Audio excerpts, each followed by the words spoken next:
2월 18일입니다. 누가복음 15장 11절에서 32절까지 말씀입니다.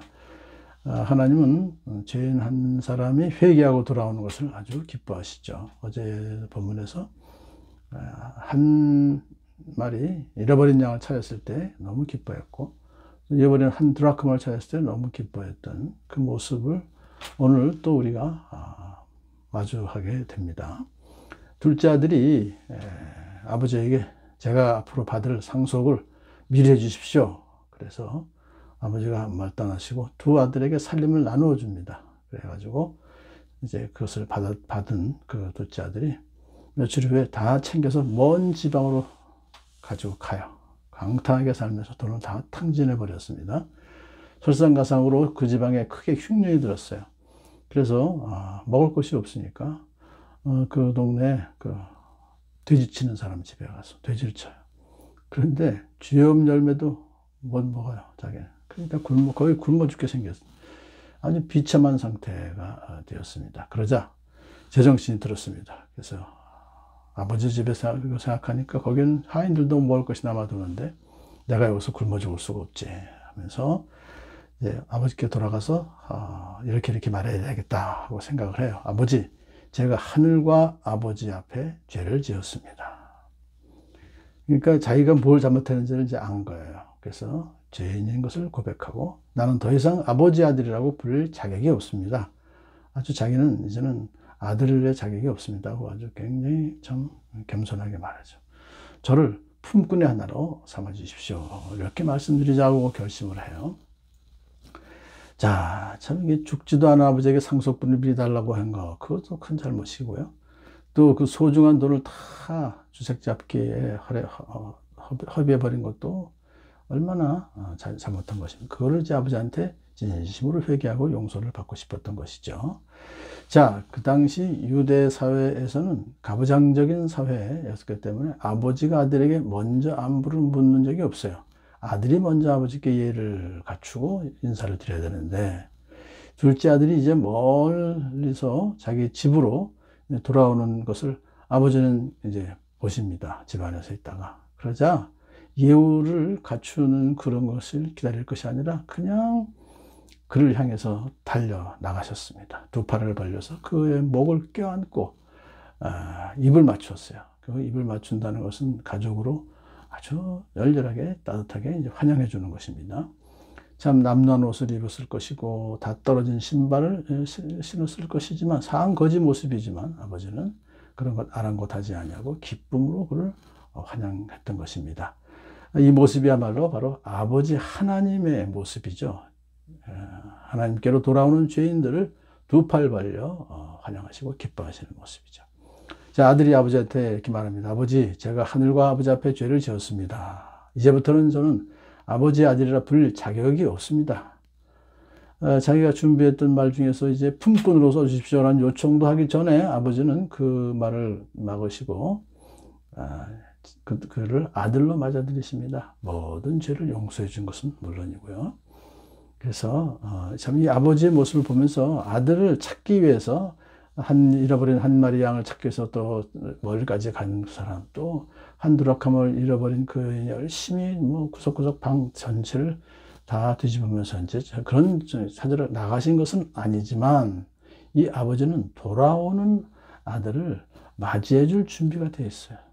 용서하시고. 네, 그러니까 아버지의 사랑은 역시 인내하는 사랑이고 돌아오면 언제든지 맞이해 주는 그런 사랑이다. 그걸 여기서 우리가 볼 수가 있습니다. 자, 아버지는 돌아온 아들에게 아들의 지위를 회복시켜주고 살진 송아지를 잡아요. 잔치를 벌립니다. 내 아들은 죽었다가 살아났고 내가 잃었다가 되찾았으니까 다 함께 와서 기뻐합시다. 그런 내용이죠. 자, 그러고 있는데 이제 이번에는 큰 아들이 고된 하루 일과를 마치고 집으로 이제 오는데 멀리서 집에서 잔치가 벌어진 것을 알게 돼요. 하인에게 물어서 알아보니 집 나갔던 동생이 돌아왔다고 아버지가 살진 송아지를 잡고 뭐 잔치를 벌였다. 이 소식을 듣습니다. 큰 아들은 화를 내고 집 안으로 들어가지 않습니다. 다 아는 거죠. 자기도 벌써 소문 다 들어서. 그 둘째 아들이 얼마나 아버지한테 못되게 했는지. 그런 참 둘째 아들을 아버지가 아버지는 몰라도 나는 동생을 받아들일 수 없다. 그런 마음을 가졌었다는 거죠. 이해할 수 있는 일입니다.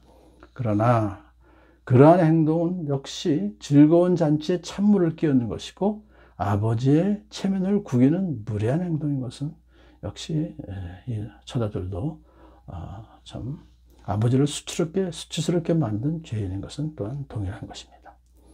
그럼에도 불구하고 아버지는 큰아들을 이제 만나기 위해서 집 밖으로 나와서 나무라지 않고 잘 달랩니다. 참 보면요, 우리를 향한 아버지의 사랑도, 하나님의 사랑도 이처럼 사실은 참 크고 또 무조건적인 사랑이다 하는 것을 볼 수가 있죠. 큰아들은 그런데 아버지에게 참 겸손하게 하지 않고 거세게 항의합니다.